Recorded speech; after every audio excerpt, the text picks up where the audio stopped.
Hello students, today I will explain the lesson number 4 in geography, physical environment air. First topic atmosphere. What is atmosphere? Atmosphere क्या होता है?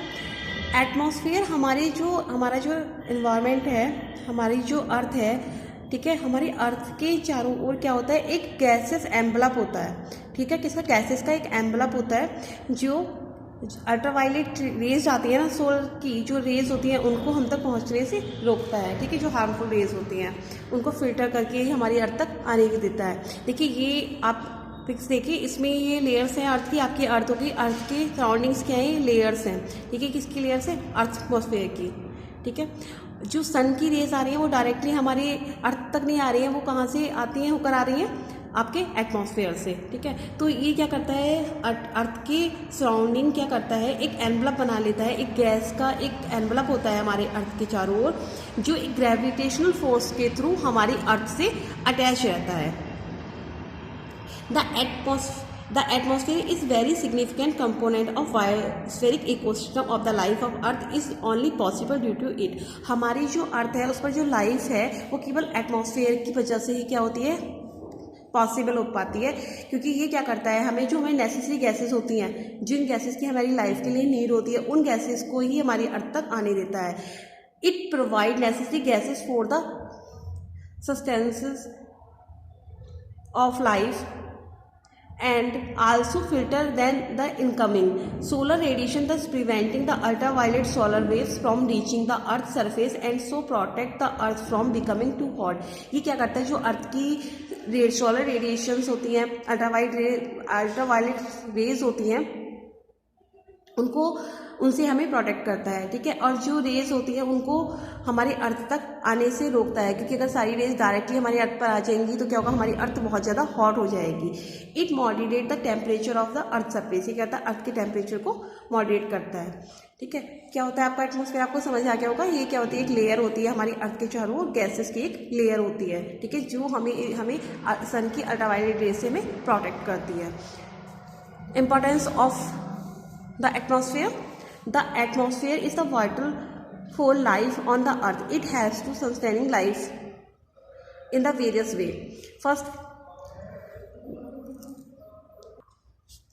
the atmosphere act as a blanket by trapping terrestrial radiation and keeping the earth warm. ये क्या करती है, atmosphere क्या करती है, एक ब्लैंकेट की तरह वर्क करती है, और जो रेडिएशन होती है उनको ट्रैप करके अर्थ को गर्म करने से रोकती है, and keeping the earth warms, so it ensure that there is correct amount of heat required for the life exist, और उतनी ही हीट हम लोगों को मिलती है जितनी हम लोगों को नीड होती है, ठीक है। इससे क्या होता है, वो केवल जो जितनी रेस की हमें नीड होती है ना, जितनी हीट की हमें नीड होती है उतनी हीट को क्या करती है, अर्थ तक पहुँच देती है, बाकी को क्या कर लेती है, वही बीच में ट्रैप कर देती है, और इसी की वजह से हम एटमॉस्फेयर के कारण ही हमारी लाइफ जो है यहाँ पर पॉसिबल है। If it were not for the protected covering of the atmosphere, all the life from the earth would have been either burned during the day or frozen the dead during the night. अगर ये atmosphere की layer नहीं होगी तो क्या होगा, हम लोग क्या होंगे,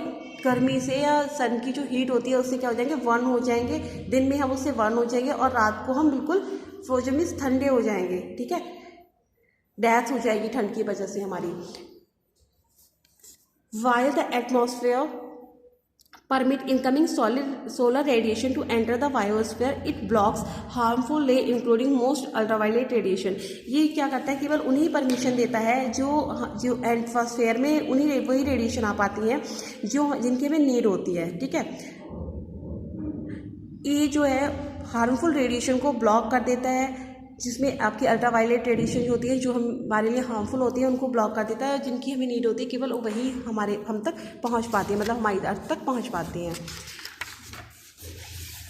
नेक्स्ट है कंपोजिशन ऑफ एटमॉस्फेयर। एटमॉस्फेयर का कंपोजिशन क्या है, देखिए ये आपका कंपोजिशन ऑफ एटमॉस्फेयर, आपके एटमॉस्फेयर में 78% नाइट्रोजन है, 21% ऑक्सीजन होती है, और कार्बन डाइऑक्साइड्स आती है, यहाँ पे ऑर्गन और अदर मटेरियल्स और अदर गैसेस भी आती है इसमें। The air atmosphere is the mixture of many gases. जो हमारी एयर होती है, एटमॉस्फेयर में जो एयर होती है वो बहुत सारी गैसेस का एक मिक्सचर होती है, the composition is not constant and varies not only from time to time but also from place to place. जो ये इसका कंपोजिशन होता है ये कॉन्स्टेंट नहीं होता है, मतलब ये डिफरेंट होता है और हर जगह पर हर प्लेस पर ये डिफरेंट होता है, ठीक है, प्लेस टू प्लेस डिफरेंट होता है। जैसे कि आपका हिल स्टेशन होते हैं वहाँ का एटमॉस्फेयर अलग होता है, प्लेन्स का हम लोग जहाँ रहते हैं यहाँ का एटमॉस्फेयर अलग होता है, ठीक है, डिफरेंट होता है डिफरेंट प्लेसेस पे। The main feature of the composition of atmosphere, ये मेन फीचर्स हैं आपके। The composition of atmosphere, dry air होती है आपकी 6 किलोमीटर तक, जैसे आपकी अर्थ सरफेस है, ठीक है, जैसे आपकी अर्थ सरफेस आके इससे थोड़ा ऊपर 6 किलोमीटर जाएंगे तो अब वहाँ पर क्या होती है, ड्राई एयर होती है। उसमें आपकी कुछ डस्ट स्मोक्स होते हैं, वाटर वेपर आ जाती है। The two main gases in the atmosphere are nitrogen and oxygen. जो एटमॉस्फेयर की जो मेन गैसेज होती है वो आपकी नाइट्रोजन होती है एंड ऑक्सीजन, 78% नाइट्रोजन एंड 21% आपकी ऑक्सीजन होती है। अदर गैसेस भी आती हैं इसमें एटमॉस्फेयर में, जैसे आपकी ऑर्गन होगी, कार्बन डाइऑक्साइड है, हीलियम है, हाइड्रोजन है, ठीक है। The atmosphere particularly in the lower air layer, जो एटमॉस्फेयर होता है वो कहाँ होता है, मोस्टली लोअर लेयर में होता है। जो आपके एटमॉस्फेयर होता है ना उसके स्ट्रक्चर में उसकी कुछ लेयर्स होती हैं। जो आपका एटमॉस्फेयर आता है वो आपके लोअर लेयर में आता है। इसमें क्या होता है, मोस्टली वाटर वेपर आता है, आपके डस्ट पार्टिकल्स आते हैं और इसमें कुछ सम इम्प्योर। और जो ये लोअर लेयर का जो एटमॉस्फेयर होता है ना वो सभी जगह पर, सभी प्लेस पर अलग होता है। जैसे हमने आपको बताया था हिल स्टेशन, माउंटेन एरिया का एटमॉस्फेयर अलग होगा, हमारा प्लेन्स में अलग होता है, डेजर्ट में अलग होता है, ठीक है। सब इसमें जो लोअर लेयर होती है उसमें कुछ इम्प्योरिटीज भी आती है, जैसे क्या dust, smoke, carbon monoxides and other chemicals in the lower layer of the atmosphere. ये लोअर लेयर में आते हैं आपके, जहाँ पर पॉल्यूटेड एरिया होता है, जहाँ पे इंडस्ट्रीज ज़्यादा होती है तो पॉल्यूशंस के कारण वहाँ पर क्या होता है, आपकी डस्ट ज़्यादा होगी और जो कार्बन मोनोऑक्साइड्स होती है वो ज़्यादा होता है। जहाँ पे जैसे आपने देखा होगा जो स्टेशन वगैरह होते हैं, बस स्टेशन होता है, वहाँ पे आपको स्मेल्स भी अलग से आती है, ठीक है, वॉमिटिंग्स ही आने लगती है। क्या होता है, वहाँ पे पॉल्यूशन ज़्यादा होता है तो वहाँ की जो एयर होती है ना उसमें इम्प्योरिटीज़ ज़्यादा हो जाती हैं, ठीक है। और जो हिल स्टेशन होता है वहाँ पर फ्रेश एयर होते हैं क्योंकि वहाँ पर पॉल्यूशन कम होता है। नेक्स्ट टॉपिक है आपका स्ट्रक्चर ऑफ एटमॉस्फेयर। इसको नेक्स्ट वीडियो में हम एक्सप्लेन करेंगे। Thank you.